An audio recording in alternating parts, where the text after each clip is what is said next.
Well, time now for another check of your forecast. Brittany, what can you tell us? Well, it's a big cool down, that's for sure. And if you were outside at all today, you probably noticed that the breeze is up there as well.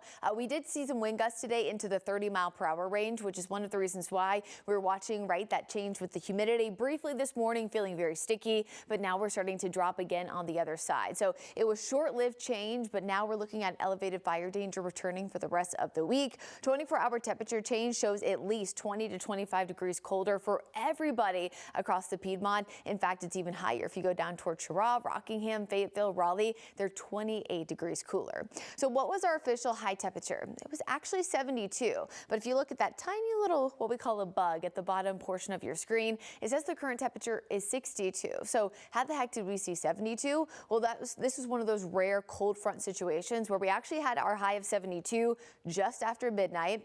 72 degrees was the official high for today, but then a low actually got to 55 by 8:30. That was actually with the help of some of that early morning rain. And then from there, we eventually reached the 60s with sunshine returning. So it's not every day that you have the high and the low happen within an 8-hour period of each other. But of course, that's what we had today with that cold front rolling in. Tomorrow, not going to see the same setup, even though we do have a reinforcing shot of cool air coming in. Monday is actually going to start pretty much exactly where we should be. Highs high to low temperatures, that is, in the 40s, highs in the 70s. Our average is 74. So yes, today being in the 60s for most of the afternoon was pretty chilly compared to normal for April, but that comes one day after we hit 90. So I guess we expect the changes, right, with the roller coaster ride we typically see in spring.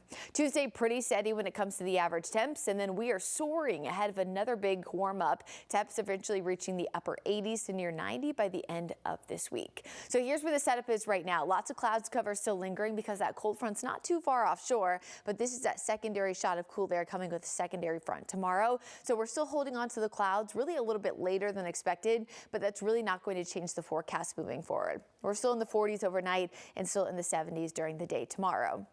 Now, yesterday, I took away that low humidity check mark because we had humidity levels soaring overnight with that storm system. But now that the humidity drops again on the other side of this cold front, we are back to an elevated fire danger risk really for the rest of the week. Right now, we're high for most of the area. But if you remember a few minutes ago, I showed you that by Tuesday, Wednesday, and the rest of the week, that high, if not extreme fire danger is going to return for areas, especially up in the mountains. That again, a reason why I'm reminding folks that we are under a burn ban for both North Carolina and South Carolina. I did dig a little deeper on this yesterday and did post to our mobile shorts on the WCNC Charlotte mobile app, but essentially this covers any outdoor open burning.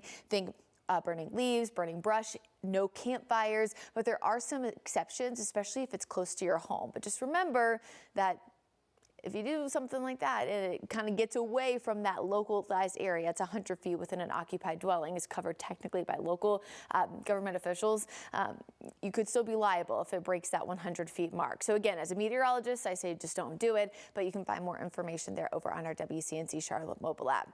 In your Jerry Hunt Supercenter 7-day forecast, again, you can see the changes I just mentioned. Something exciting I would say about Wednesday and Friday coming up, other than it being warmer, if you're a fan of that, is that the Checkers have their first 2 home games of the playoff series.